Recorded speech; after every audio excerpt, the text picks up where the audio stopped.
Asia ఖండంలోనే అత్యంత పురాతన church ఏదో తెలుసా? ప్రపంచంలోనే రెండో అతిపెద్ద ఎత్తైన చర్చి గురించి తెలుసా? తెలుగు రాష్ట్రాలతో పాటు దేశ విదేశాల సందర్శకుల్ని ఆకట్టుకుంటున్న మెదక్ క్యాథడ్రల్ చర్చికి 100 ఏళ్లు పూర్తయ్యాయి. అయినా ఎక్కడా కూడా చెక్కు చెదరలేదు ఈ ప్రార్థనా మందిరం. ఏడాదితో 100 సంవత్సరాలు పూర్తి చేసుకున్న పర్యాటక ప్రదేశమైన మెదక్ చర్చిపై Prime 9 special story.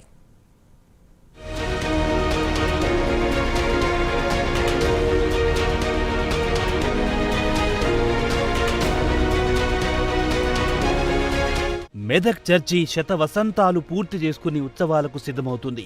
Medak cathedral church అనేది ఓ అద్భుత కట్టడం. దీనికి ఆసియాలోనే రెండో అతిపెద్ద క్రైస్తవ పుణ్యక్షేత్రంగా పేరుంది.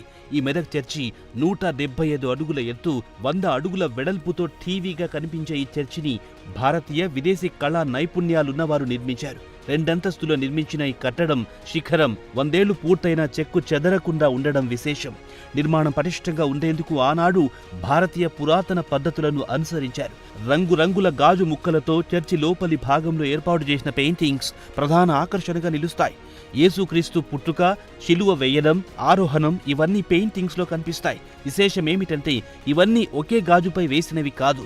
ఇంగ్లాండ్లో గాజు ముక్కలపై విడివిడిగా పెయింటింగ్ వేసి ఇక్కడికి తీసుకొచ్చి అమర్చారు. ఇవి సూర్యకిరణాలు పడితేనే కనిపిస్తాయి. అంటే ఉదయం 6 గంటల నుంచి సాయంత్రం 6 గంటల మధ్య పెయింటింగ్స్ కనిపిస్తాయి. 6 గంటల తర్వాత ఫ్లడ్ లైట్స్ వేసి వెతికినా కనిపించవు. దీని వెనుకున్న సైన్స్ అందరిని అబ్బురపరుస్తోంది. ఈ మెదక్ మహాదేవాలయమును మహిమాన్వితమైనటువంటి దేవాలయముగా పిలుస్తూ ఉంటారు.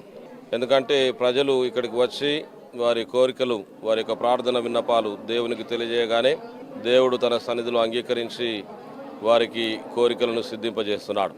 ఇంత గొప్ప మహిమాన్వితమైనటువంటి యొక్క మెదక్ క్యాథడ్రల్ దేవాలయమును ఇంగ్లాండ్ దేశమునకు చెందినటువంటి రెవరెండ్ చార్లెస్ వాకర్ పాస్నెట్ గారు షెఫీల్డ్ అనేటటువంటి ఆ యొక్క ప్రదేశం నుండి ఆ రోజుల్లో గుల్షనాబాద్ అని పిలువబడుతున్నటువంటి ఈ ప్రాంతమునకు, ఈ మారుమూల ప్రాంతమునకు, చిన్న గ్రామముగా ఆ రోజుల్లో ఉన్నటువంటి ప్రాంతమునకు వచ్చి దేవుని యొక్క ప్రేరణ ద్వారా ఆయన దర్శనం పొంది ఈ ప్రదేశంలో వారు ప్రార్థన చేసుకొని ఇక్కడ ప్రజలు ఆకలి మంట చేత అలమటిస్తున్నారని, in those days there was a famine, cholera ఇటువంటి వ్యాధుల చేత ఆకలి మంట చేత అలమటించేటటువంటి ప్రజలు ఉండేవారు.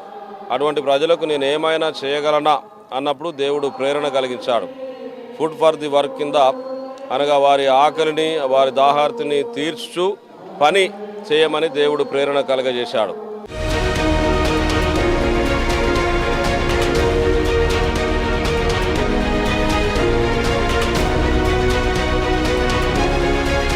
ఇక్కడ మరో విశేషమేమిటంటే ఉత్తరం దిక్కునున్న 3వ కిటికీపై అసలు సూర్యకిరణాలే పడవు. అయినా అది ప్రకాశిస్తుంది. ఇక్కడి రాళ్లపై సూర్యకిరణాలు వక్రీభవనం చెంది ఆ కిటికీపై పడడం వల్ల ఇలా జరుగుతోందని నిపుణులు చెబుతున్నారు.